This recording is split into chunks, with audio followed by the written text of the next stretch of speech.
Well, here we are today at the Forum for the Future of Agriculture, talking about transforming the agricultural model, and I'm joined by Bernard Giraud from Danone.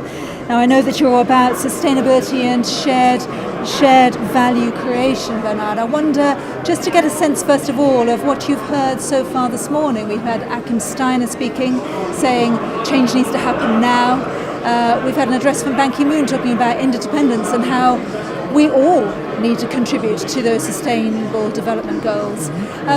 What do you make of the noise that you've heard so far at the forum this morning? I think we can observe quite an alignment on what are the main challenges ahead, and also an increasing alignment on the fact that to solve those challenges we need to work on farming practices, but also on poverty, on environment.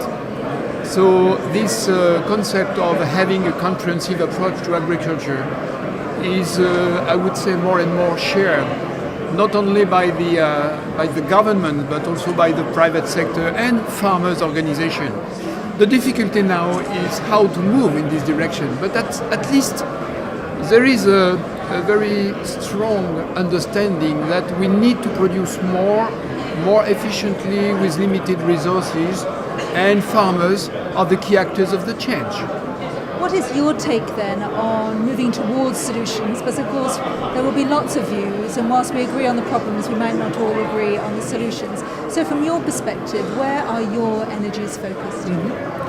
Well, I was invited to talk about the Livelihoods Fund for Family Farming that has been created by Danone, Mars, Firmenich, Veolia and other companies.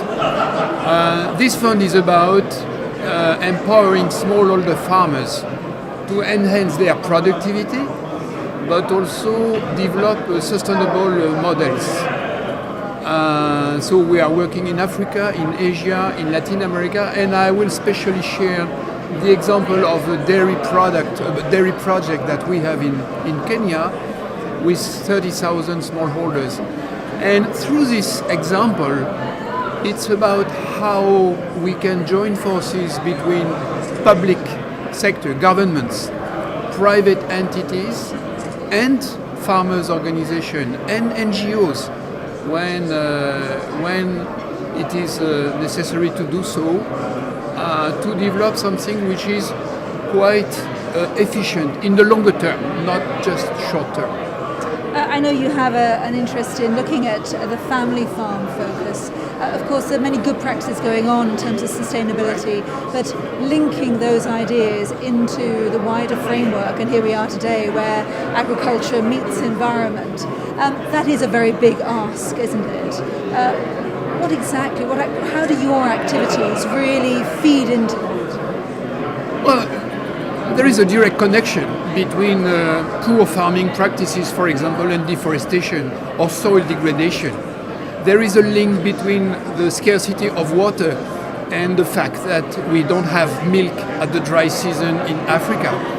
So if we turn this vicious cycle in a more virtuous one, if we, for example, develop agroforestry, we restore the water springs, we increase the feed for the cattle, and at the end of the day we produce more milk. Companies can collect more milk, so they decrease their cost for collecting the raw material, and they can process it for local or regional markets. So I'm not sure that it is such a contradiction. In fact, the idea here is to implement kind of virtuous loops where we link the market, the farmers, but the difficulty is how to reach thousands and thousands of farmers. How can we aggregate them through farmers' organization to progressively help them to transform their practices? And so what are you hoping to hear today at the forum, where we have so many influencers and campaigners brought together that could help move towards achieving some of these things? Yeah, sure. This conference is very interesting from this point of view. I think the main challenge today is really to go for action, and also in all countries to set the stage, to help define the right frame. For example, the land rights for farmers in Africa are a public issue and a private issue. But it's a very important bottleneck for farmers.